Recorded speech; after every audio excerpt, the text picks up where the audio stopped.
Hello. కానమోకు కథావచనం మోహనవచనం పరిజ్ఞాన హితభాండం నిత్య చదువరి శ్రోతలకు ఆహ్వానం. నమస్కారం.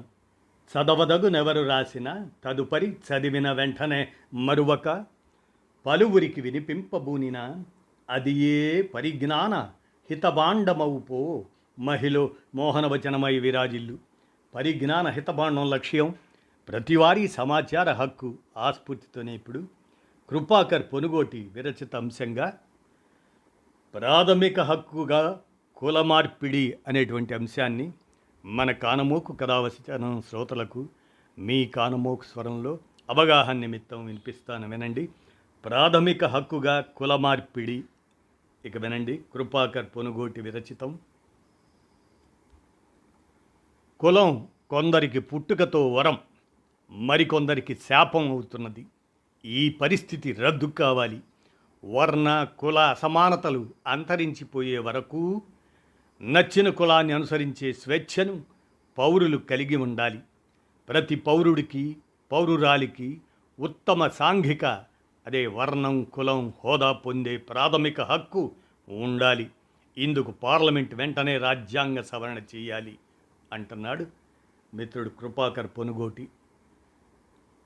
ప్రకృతి, మనిషి, సమాజము, చట్టము, ఎగ్జిక్యూటివ్, న్యాయ, రాజకీయ సమస్త వ్యవస్థలు నిరంతర చలనశీలమైనవి, అదే డైనమిక్. అలాంటప్పుడు అలా అయినప్పుడు వర్ణం కులం మాత్రం ఎందుకు కాదు? మతం కాలానుగుణంగా కొత్త ఆచారాలు సంస్కరణలకు గురవుతూ అభివృద్ధి చెందుతూ ఎట్లా గతిశీలమైనదో వర్ణం కులం కూడా అలాగే గతిశీలమైనవి.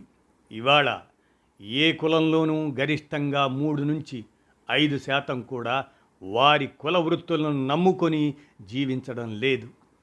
ప్రతి వృత్తి వర్ణం కులంలోనూ 195% మంది వారి వృత్తేతర పనుల్లో ఉపాధుల్లో ఉన్నారు.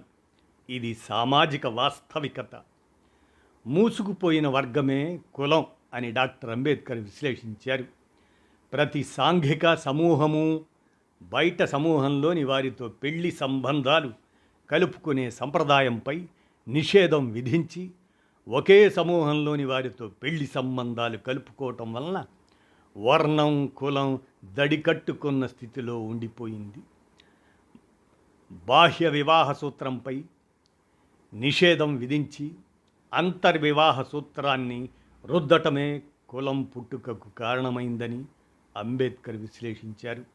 అంతేకాదు, వర్ణ కుల వ్యవస్థలను నిట్ట నిలువు అంచెల వారి వ్యవస్థీకృత సామాజికాధికార వ్యవస్థలుగా మలిచాక కొందరు పుట్టుకతో పవిత్ర సామాజిక స్థితిలో పుట్టినందుకు సంతోషించే పరిస్థితి ఏర్పడింది.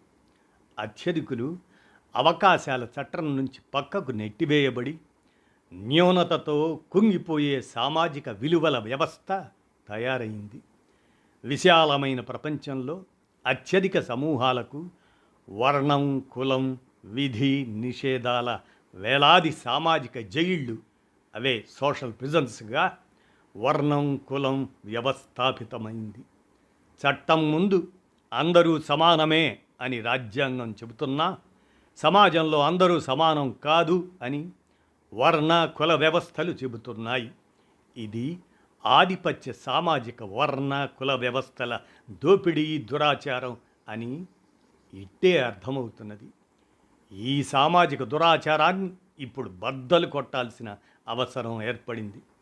అందుకే ప్రేమ వివాహాలతో వివాహేతర సంబంధాలతో వర్ణ కుల సంప్రదాయ వృత్తులకు అతీతమైన ఉపాధులు నైపుణ్యాలతో కలగాపులగమైన నేటి చలనశీల సాంఘిక వ్యవస్థలో ప్రతి వ్యక్తి స్వేచ్ఛగా తాను ఎంచుకున్న వర్ణంలోకి లేదా కులంలోకి మారే ప్రాథమిక హక్కును రాజ్యాంగబద్ధంగా సృష్టించాల్సిన అవసరాన్ని సమాజము అధికార వ్యవస్థలు ఇప్పటికైనా గుర్తించాలి.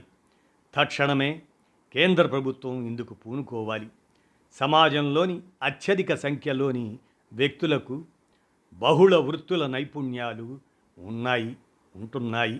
మరి అలాంటి వారికే కాదు, ఎవరికైనా వర్ణం లేదా కులాన్ని మార్చుకునే అవకాశం ఎందుకు ఉండకూడదు? అందరూ పౌరులకు స్వేచ్ఛగా మతానుసరణ, మత మార్పిడి హక్కు ఉన్నట్టుగానే మతరహితంగా అంటే నాస్తికవాదిగా, హేతువాదిగా ఉండే హక్కు కూడా రాజ్యాంగబద్ధంగా ఉన్నది. ఇదే మాదిరిగా వర్ణం, కులం కలిగి ఉండటం ఒక రాజ్యాంగబద్ధ హక్కుగా ఇప్పటికే ఉన్నది. అలాగే వర్ణ కులరహితంగా ఉండటము ఒక రాజ్యాంగబద్ధ హక్కుగా ఉన్నది. వర్ణం, కులం పేర్కొనకుండా సర్టిఫికెట్లు జారీ చేయటం ఇందుకు ఒక ఉదాహరణ. ఇదే మాదిరిగా వర్ణం, కులం మార్చుకోవటం కూడా ఒక రాజ్యాంగ హక్కుగా కేంద్ర రాష్ట్ర ప్రభుత్వాలు గుర్తించాలి. వర్ణ కుల మార్పిడిని ప్రాథమిక హక్కుల జాబితాలో చేర్చాలి. పైన పేర్కొన్న అంశాలను క్రోడీకరించిన పద్ధతిలో న్యాయ వ్యవస్థ లేదా పార్లమెంటు రాజ్యాంగబద్ధంగా స్పష్టపరచాలి.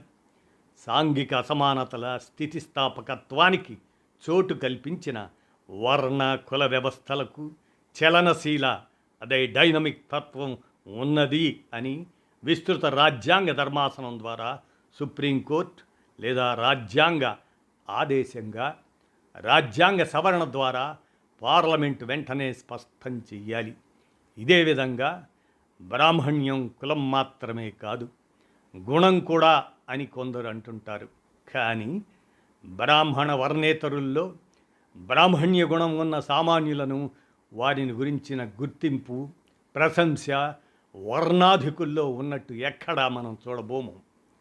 ఈ అంశంపై దీర్ఘ మౌనం వహించటం మనం చూస్తూ ఉంటాం.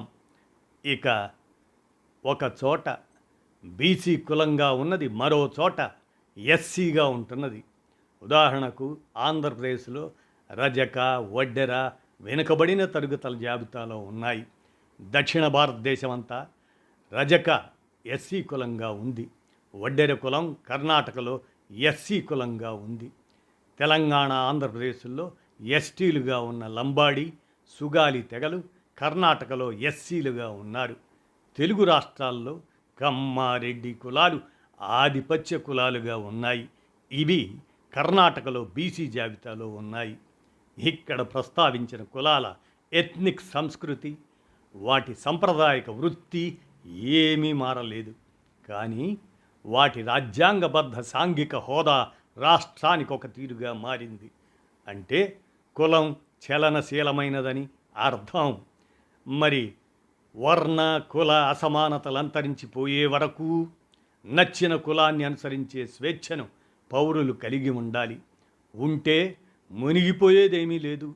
వర్ణ కుల వ్యవస్థలు గతిశీలమైనవిగా రాజ్యాంగం గుర్తించాలి. కులం కొందరికి పుట్టుకతో వరం, మరికొందరికి శాపం అవుతున్నది. ఈ పరిస్థితి రద్దు కావాలి. వర్ణం, కులం ఏదైనా పౌరులందరికీ ఒకటే సామాజిక విలువ దక్కాలి అంటే వర్ణం, కులం మార్చుకునే హక్కు ప్రతి ఒక్కరికి ఉండాలి. కులం అనేది అణచివేత సాధనం కారాదు. ఎవరికి వర్ణం, కులం ఇప్పుడున్న మాదిరిగా సోషల్ ప్రిజన్, సాంఘిక జైలు కారాదు. ఈ సాంఘిక బానిస సంకెళ్ళు పోవాలి. కాబట్టి ఈ దిశగా శాసనిక, న్యాయ, కార్యనిర్వాహక, రాజకీయ వ్యవస్థలు కదలాలి. ఇందుకు సానుకూలంగా ఆలోచించాలి. ప్రతి పౌరుడికి, పౌరురాలికి ఉత్తమ సాంఘిక వర్ణం, కులం హోదా పొందే ప్రాథమిక హక్కు ఉండాలి. ఇందుకు పార్లమెంట్ వెంటనే రాజ్యాంగ సవరణ చేయాలి అంటూ కృపాకర్ పొనుగోటి అందజేసినటువంటి ఈ సామాజిక అంశాన్ని మన కానమూకు కథ వచ్చిన శ్రోతలకు ఆలోచన, అవగాహన నిమిత్తం వినిపించాను. విన్నారుగా, ధన్యవాదాలు.